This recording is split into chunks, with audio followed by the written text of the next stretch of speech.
تعالیٰ نے ذوالقرنین کو جی بالکل تین رستے دیے تھے، تین سبابہ دیے تھے، اور وہ آخری تو تیسرا تھا، اس پہ وہ پہنچے. تو اب یاجوج ماجوج کا وہاں پہ ذکر ہے. وہاں ایک وہ قوم سے ملے جس نے کہا جی کہ ہمیں تنگ کرتے ہیں آپ، کائنڈلی ہمیں ان سے بچائیں. اس کے علاوہ وہ کوئی بات سننے پہ تیار نہیں تھے.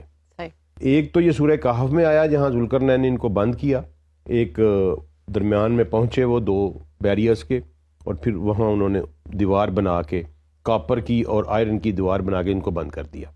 ایک تو یہ ذکر ہے.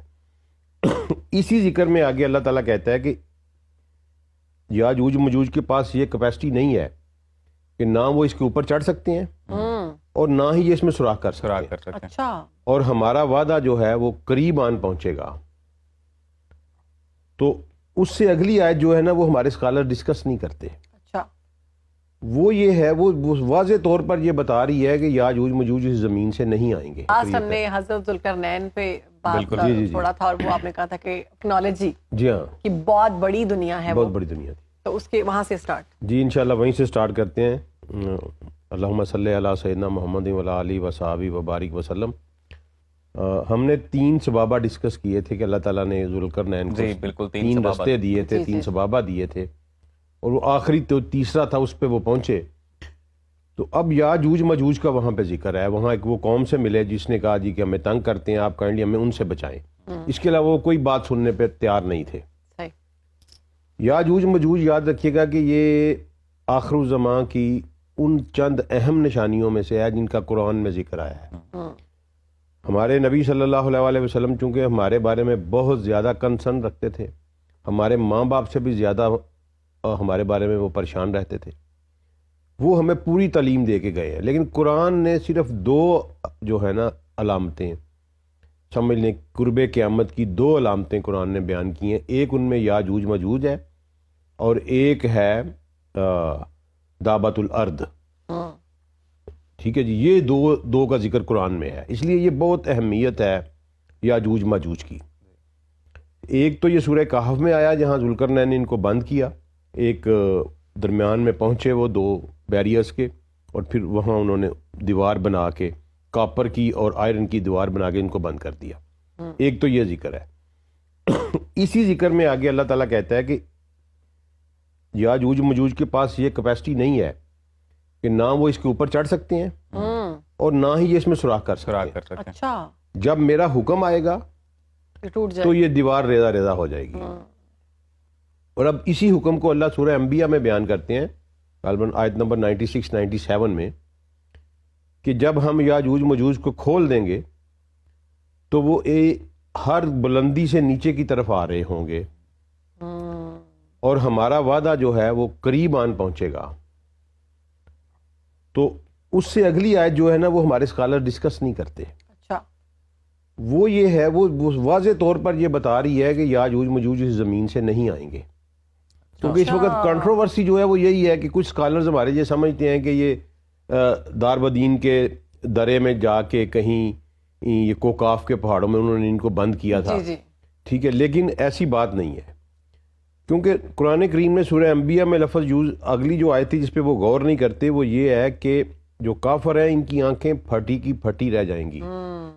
شاخصۃن کا لفظ یوز کیا، اور یہ لفظ تبھی یوز ہوتا ہے عربی میں جب انسان اوپر کی طرف دیکھتا ہے اور حیران رہ جاتا ہے، حیران ہو جاتا ہے، وہ بلندیوں سے نیچے آئیں، بلندیوں سے نیچے آ رہے ہیں.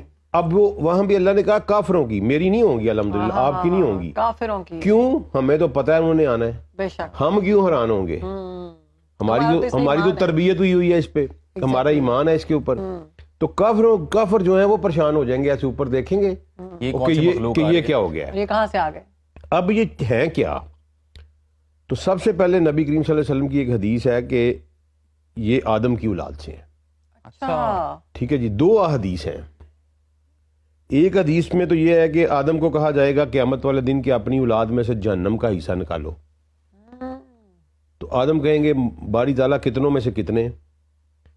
تو اللہ کہیں گے کہ 1000 میں سے 999 جہنم کے لیے. یعنی 1% صرف بچیں گے. 1% نہیں، 0.01%، 1000 میں سے ایک. 1000 میں سے. تو یہ جب حدیث نبی صلی اللہ علیہ وسلم نے بیان فرمائی نا تو صحابہ کے رنگ اڑ گئے، وہ پریشان ہو گئے.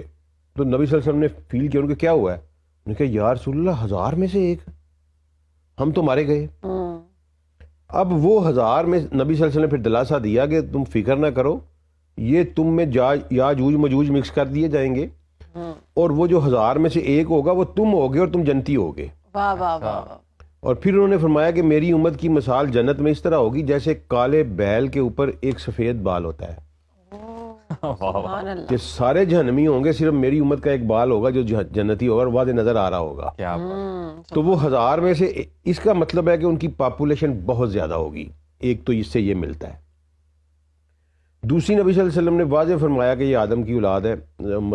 مستدرک الحاکم کی حدیث ہے سیدنا عبداللہ بن عباس راوی کہ یہ آدم کی اولاد ہے. اب مسئلہ یہ ہے کہ اگر یہ آدم کی اولاد ہیں تو پھر یہ زمین سے باہر کیوں ہیں؟ یہ کویشچن بنتا ہے. سوال پوچھنے والا تھا کہ آدم کی اولاد ہیں تو پھر یہ بڑا ویلڈ کویشچن بنتا ہے. جہاں کہیں بھی میں نے یہ بیان کیا ہے اسٹوڈنٹس نے یہ کویشچن ضرور کیا ہے. تو اب آپ قرآن میں تھوڑا سا غور کریں کہ اللہ تعالیٰ نے سورہ بقرہ میں فرمایا کہ میں انی جاعل فی الارض خلیفہ، میں ارض کے اوپر خلیفہ بنانا چاہتا ہوں. ٹھیک ہے. اور میں نے آپ کو بتایا تھا سورۃ طلاق کی آخری آیت جو کہتی ہے کہ 7 ارض ہیں 7 آسمان ہیں. اب ارض جہاں جہاں بھی اس کائنات میں موجود ہے نا وہاں آدم کی خلافت ہے. واہ واہ واہ. اور اگر آدم کی خلافت ہے تو آدم کی اولاد ہے ادھر پہ. کیا بات ہے. ٹھیک ہے نا. اب یہ دنیا ہے، یہاں ہم آدم اور حوا کی اولاد ہیں. بالکل. کسی اور ارض کے اوپر ہو سکتا ہے آدم کی کوئی اور بیوی ہو، کسی اور جہان میں. کسی اور جہان میں. اچھا ایسا ہو سکتا ہے یا یہ ایسا ہے. بی بی حوا ہی نہیں ہوں گی ان کی وائف؟ اب واللہ عالم، میں ایک پرزمپشن دے رہا ہوں نا.